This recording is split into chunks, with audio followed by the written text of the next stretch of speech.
За би асуултаа асууя. Их хоёр сайда. Алтай гişүнэ. За миний минут яваад байна. За тэгэхээр өнөөдөр бид нэр төсвийн хүрээний мэдээлэлээ ярьж байна. Тэгээ энийг бид нэр 3 жилээр хийж байгаа. 27 оны төсвийн хүрээний мэдээлэл, 27 28 оны төсвийн төсөөлөл гээд. Тэгэхээр энэ дэр нэгдүгээр асуулт бол энэ төсвийн хүрээний мэдээлэл орлон төсвийн төсөөллийг тодорхой орон зайтай хийж болдгоо мó. Одоо ингээ 24 оны их хурлаар би тэд одоо 126-аа болсноос хойш бол хэдэн ч удаа төсвийн хүрээгээ өөрчилж өв, төсвөө тодтогч өв. Тэгэхээр энэ одоо ингээ харахаар 28 онд жишээл 37 их найд 371 тэрбум 800 сая гэдэг ийм аравтын бутархаатай орлогын доод хэмжээ. Тэгэхээр нэгэнд бид нар юмыг төлөвлөж байгаа юм бол хүрээ тогтоож байгаа юм бол энэндээ сая нөгөө яриад байгаа нөлөөлөл нөхцөл байдал гадаа дотоод нөхцөл байдлынхаа нөлөөллийг аваад тэр орон зайгаа аваад энэ төлөвлөгөөг хийж болдгоо мó нэгдүгээрт. Хоёрдугаарт төсвийн доктортой байдал, ер нь доктортой байдал гэдэг юм ерөөсөй байхгүй болчихлоо.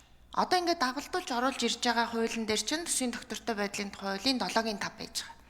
Яг жилийн өмнө бид нар 25 оны 6 сарын 25-нд яг энэ 7-гийн 5 дугаар заалтанд өөрчлөлт оруулсан. Тэн дээрээ харгалзах жилийн гэж өөрчлөлт оруулаад энэ харгалзах жил гэдэг чинь одоо өмнөх 26 оных чинь одоо жишээл тэр үед бол 25 оных чинь орохгүй байна. Гэдгээр ингээд тодорхой болгоод өөрчлөлтөд ороо явж исэн. Тэнгүүд одоо өнөөдөр оруулж ирж байгаа нь нөгөө тодтголт чинь хамаагүй гэдэг юм ороод ирж байгаа байхгүй юу? Тэгээд тайлбарлахдаа нөгөө тухайн жилийн гэдгээгээ эн чинь яг одоо 26 оноо хилээд байгаа маа гэж түрүү жилийнхаас тэр хуулийн өөрчлөлтийг оруулж исэн үеэс шал өөр тайлбар яваад ороод ирж байгаа. Тэгэхээр энэн дээр бас нэг тайлбар авмаар байна. Түрүү жил болоо яг жилийн өмнө оруулсан тэр харгалзах жилийн гэдэг чинь яагаад одоо үйлчилж болохгүй байгаа юм бэ гэдэг асуулт байна. Ингээд бид нар яах гэж төсвийн доктортой байдлын тухай хуулийг баталдгийг тэр дундаа бүр 7-гийн 5-ыг байлгад юм бэ гэдэг чинь өөрөө ядаж тэр 3 сарын хугацаанд хөдлөхгүй байгаа ч л гэдэг санаа штэ. Өөрөөр хэлбэл одоо яг ингээд энэ би одоо бүр яг ванга шиг хэлмээр байна. Төсвийн тодтгол одоо орж ирнэ. 26 оны төсвийн тодтгол. Тэрийгэ дагаад төсвийн хүрээний мэдээлэл буюу 25 оны 12 сард баталсан төсвийн хүрээний мэдээлэл ч орж ирнэ штэ. Гэтэл эн чинь өөрөө юу бий болгоод байна гэвэл тэр өнөөдөр хүчин төгөлдөр явж байгаа хэрэгжиж байгаа төсвийн хүрээний мэдээлэлтэй нийцүүлээд төсвийнхаа тодтголыг хийх ёстой байтал тэр төсвийн тодтгол оруулж ирэхдээ төсвийн хүрээгөө хамт өөрчлүүлээд идэг хог. Эн чинь тэр төсвийн хүрээд чинь өөрчлөгдөхгүй бол тэр тодтголыг чинь бид нар яаж хэлцэх ёстой. Энэ асуудал энэ жил дахиад автагдах гэдэг шин. За яг энэнтэй холбоотойгоор түрүүн Цэнгэн гүшүү асуусан. Нэмэгдсэн өртгийн албан татварынхаа хэмжээг та бүхэн 27 онд одоогоороо хүчин төгөлдөр байгаа тэр 50% болон 100% буцаан олголтоо тооцож хийсэн юм уу гэсэн та болохоро тооцоогүй. 20%-ийнхаа буцаалттай явж байгаа гэсэн. Өөрөөр хэлбэл энэ төсвийн хүрээний мэдээлэлээ оруулж ирэхдээ энэ тоогоо ингэж аравтын бутархаатай гаргаж ирэхдээ та орлогоо тооцсон. Тэгэхээр тэр орлого дотроо яагаад одоогийнхоо хүчин төгөлдөр мөрдөж байгаа хуулийн дагуу 27 онд хэрэгжих ёстой хэмжээгээр оруулахгүйгээр шууд энийг хүчингүй болгоно гэдэг assumption-тайгаар буюу урьдчилан одоо тооцоосноор оруулж ирж байгаа юм бэ. Тэгэхээр бид нар өнөөдөр хууль хэлэлцэж байгаа бол өнөөдрийн хүчин төгөлдөр хууль эрх зүйн орчиндөө нийцүүлж явж явах ёстой. Тэгэхээр түрүүжийнхээ хоёр асуултанд хариултаа авч. За. Энэ хоёр сайд хариулах.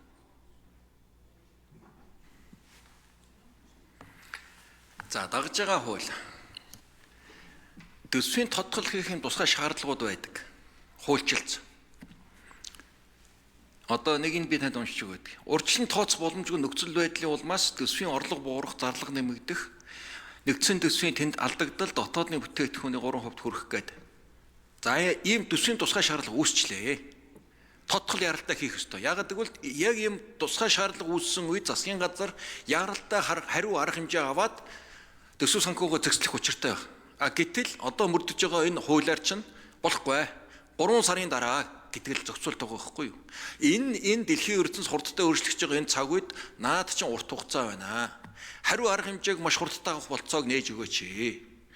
Төсвийн тухайд бол энэ 3 сарын болж байна. Төсөв бол ойлгоо. Тодтгол хийх нэгэн тусгай шаардлага үүссэн үед хурдан хийх нь улс оронд учрах, эдийн засгт учрах хохирол, ачаалал дарамт чинь баглаа гарна шүү дээ. Буюу засаг ажлаа хурдан хийл гэж байна. Эсрэгээр нь хэрэггүй байжээгээ, нөхцөл байдал хүндэржээгээ. Тусгай шаардлага үүссэн ч гэсэн хийхгүй гэж байж болморгүй байна шүү дээ. Тэр талаас нь та нар бодоод үзэл л дээ. Нэг нөт одоо мөрдөж байгаа хуулинд бид нар үндэслэл 2% нь тооцоол 20% буцаалт дээр тооцоод төсвийн хүрээгээ гаргаж байгаа. Ийм орлого зарлагтай байна. Хэрвээ энэ батлагдах юм бол хөрөнгө оруулалт байхгүй болох нэ. Нөгөө багш нэмтрийн нэмсэн цалингаа тавьж чадахгүй болох нэ. Ийм улсын хур сонголтоо хийгээч. Та бүгдийн баталсан хуулийн дээр ийм төсвтөр ийм хит тооцоолоогүй ачаал үүсгэчлээ шүү дээ. Тэрийг л оруулж ирж шүү дээ. За одоо цалин тэтгэврээр нэмснээр хадгалах уу? Эсвэл нөөтийн хуулиа буцаах юм бол хөрөнгө оруулалт чинь зогсох нэ. Хөрөнгө оруулалт зогсохоор одоо хэрэгжиж байгаа энэ гэрээ тендер аваад үйл ажиллагаа явуулж байгаа аж ахуйн нэгдүүжийн бүх ажил зогсох нь байна шүү дээ. Энэ эдийн засгт бүр хортой нөлөөлөх нь байна шүү дээ. Иймд одоо иргэдийн тэр нөөтийн буцаалтаасаа илүү аж ахуйн нэгжээ энэ бизнесээ дэмжиж ажлын байраа хадгалаад үйлдвэрлэлийн бүтээмжээ хадгалаа явах нь улс орны эдийн засаг хэрэгтэй байна шүү дээ гэдэг л зүйл шүү дээ. Одоо ингэ шийдэл одоо энэ дээр та бүхэн санд тураад шийднэ. Яах юм бэ л гэж. Бид бол нөхцөл байдлыг гаргаад ирж байгаа байхгүй юу? Нөхцөл байдал ийм байна. Энэ дээр яаж шийдэх вэ? Тодтол хийх хэрэгтэй байна. Төсвийн тусгай шаардлагууд үүсч болцсохгүй байна. Ийм бид нар засаг эрхээ авчия. Энэ зуны хугацаанд найр наадам гэж хооронд бидний төсөв тодтол мотголоо зэгслээд тохиргуулгуудаа хийхгүй бол намар ингээд тулаад төсөв өргөн барьсантаа зэрэгцүүлээд өргөн барихад бол хоцрох нэ, хохирол өндөр гарах нэ. Ийм л зүйл шүү дээ. За уянгийн ишиг гишүүн тодруулъя. Уг нь би яг нөгөө тодорхой асуугаад байгаа юм. За төсөв тодтогох нөхцөл байдал үүссэн гэж болно. Төсөв тодтогож болно. Нөгөө би харгалзах жилгээд түрүү жил оруулаад байсан заалт чинь яагаад энэ жил болохоо болцсон юм бэ гэж асуугаад байна шүү дээ. Өөрөөр хэлэх юм бол 27 оны төсвийн хүрээний мэдээлэл батлагдчихлаа. Тэгвэл бид нар 27 оны төсвөө 3 сарын дараа өргөн бариад батлаа явнаа. Тэгвэл 26 оныхоо бид нар 26 онд яг тэгж яригдаад тээ. 26 онд бид нар 25 оныхоо төсвийг хөдлөх гээд байна. Тэгээ одоо яах юм бэ? Тэгээ харгалзах жилийн болгоод өөрчилсөн.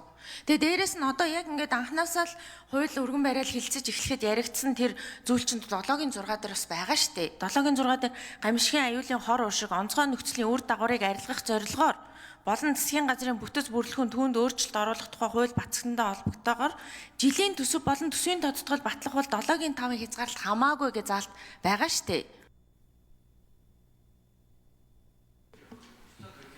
За ажлын хэсэг хариулах уу? 4 номер энэ дээр.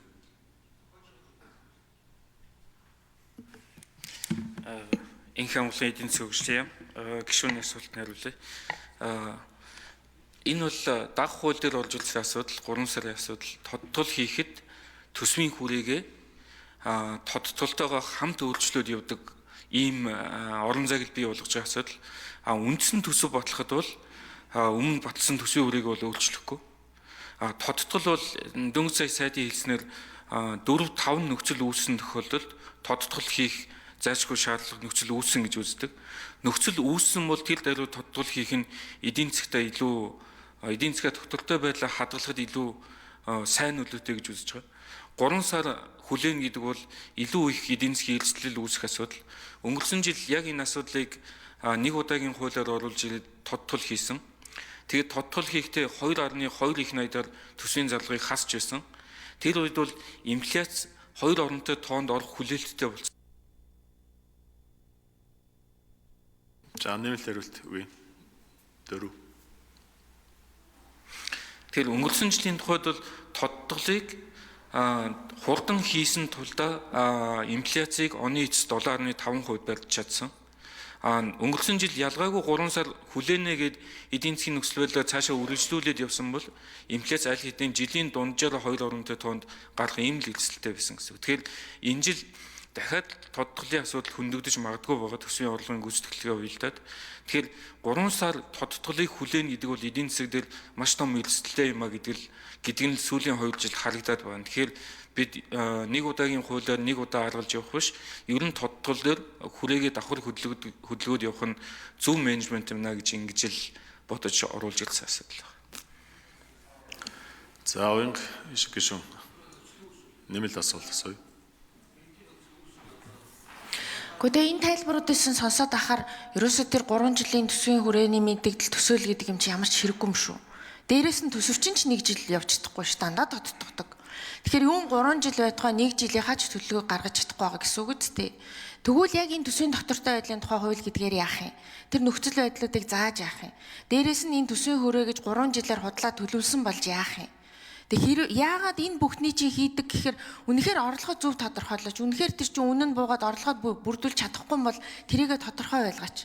Зардалгаа хэрвээ тогтоож чадах юм бол тэр зардалгаа тандаг бооч. Тэгэх гэж л юу төлөвлөгөө ярьдаг. Тэрний чинь төлөө төсөв баталдаг үстэй уг нь. Тэгээд тэрий чинь төсөө доктортой байлгах хэвээр. Тэгжээж энэ засгийн газар чинь үйл ажиллагаанаас доктортой явах хэвээр.